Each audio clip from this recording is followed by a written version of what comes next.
What's up, guys, and welcome back to the channel. So we are back in the gym today with another training session. This is actually a deload training session that I just finished on this past Thursday, July 28th, 2022. As you guys can probably guess by the fact that we're doing a deload session today, I am going to be talking about deloads and clarifying some things because it seems to me that deloads are something that are really misunderstood, and that is very evident to me by my TikTok comments, my Instagram DMs.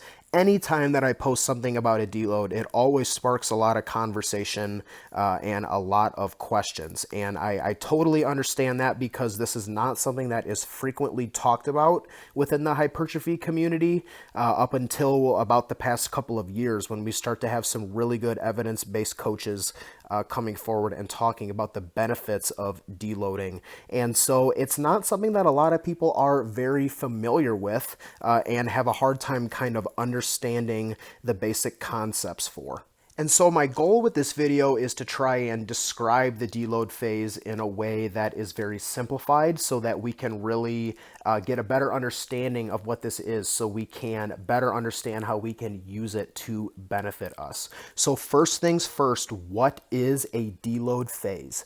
A deload phase is a period of training which you dedicate to one thing and one thing only: getting rid of fatigue that you have accumulated over the past couple of weeks.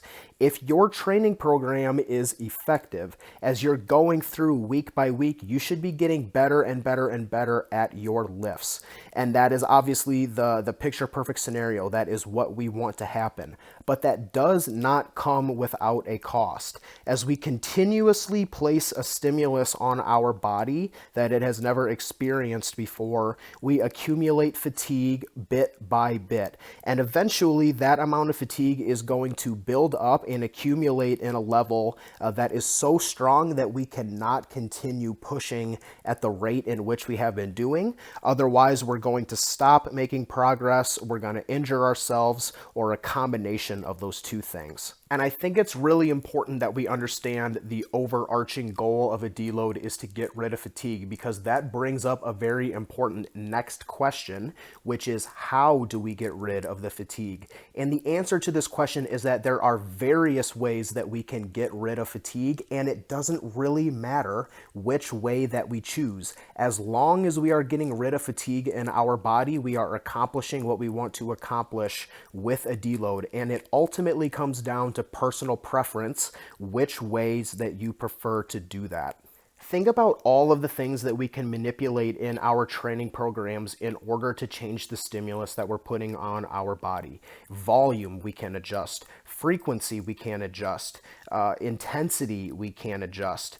Total number of sets, we can adjust. There's so many things that we can change in order to inflict the stimulus. And as just like these things can be titrated up, they can also be titrated down in order to get rid of the fatigue. So let's start talking about some of the ways that you can go about deloading and what the pros and cons of those are. So the first way, and the most basic and simple way, is to just take time off the gym. There is going to be nothing that gets rid of fatigue quicker than just taking time away from the gym. Now, what are the pros of this? Obviously, you're probably going to finish your deload quicker. We're not inflicting any stress on our body at all during this time period in the gym, and so it's going to be pretty easy for us to get rid of the fatigue. The cons of that is that there are a lot of people in the gym that mentally cannot handle going an extended period of time without being in the gym. A lot of us love to be in the gym and training. It is our happy place, for lack of a better word.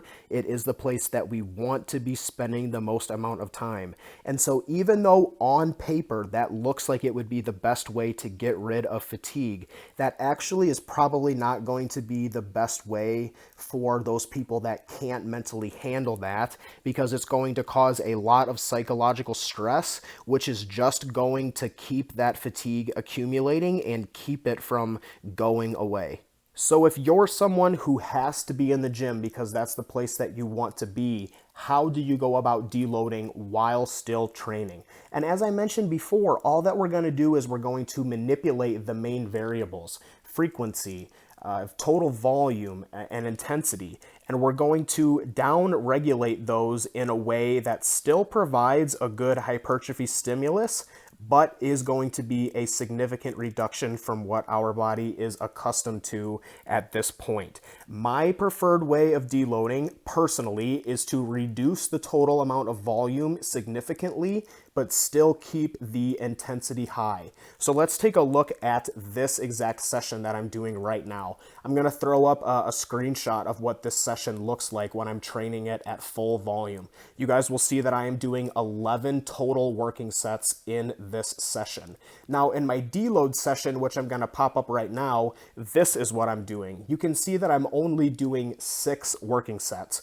Do a little math, you can see that that is a 54% reduction in total volume. That is a massive reduction in workload. That is going to be the thing that is going to get rid of the fatigue, not the fact that I'm still continuing to train hard. I actually find that training hard is very important because there is still the possibility that even though we are deloading, we can still potentially grow from these deload sessions. And you guys are probably very confused about that. You're thinking, how can these sessions with such less total volume still stimulate hypertrophy? And I think it's very important to remind all of you that the total number of sets that we do is not the main thing that contributes to muscle growth. The main thing that contributes to muscle growth is, were the sets that you did better than the ones that you did last time? And it's a lot less concerned with how many of those are there. Now, obviously, the more that we can do that are progressive, the better.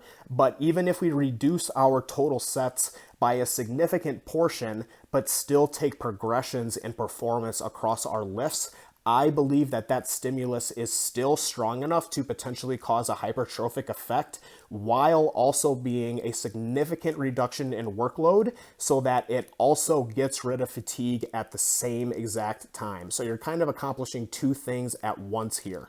There are a lot of specific situations in which these things might change. For example, if I had a part of my body that was injured, I may not train all the way to failure just to kind of give those areas a rest. But for the most part, if I feel good in terms of how my body feels injury-wise, and the only thing that is bothering me is the total amount of fatigue, I prefer to keep the stimulus high and reduce the fatigue by reducing total volume significantly. And honestly, guys, that's really all that we need to know when it comes to deloads, is that we're just trying to get rid of fatigue, and it does not really matter how we go about doing that. If you guys have any more questions about deloads, please feel free to let me know. And as always, guys, take care of yourselves.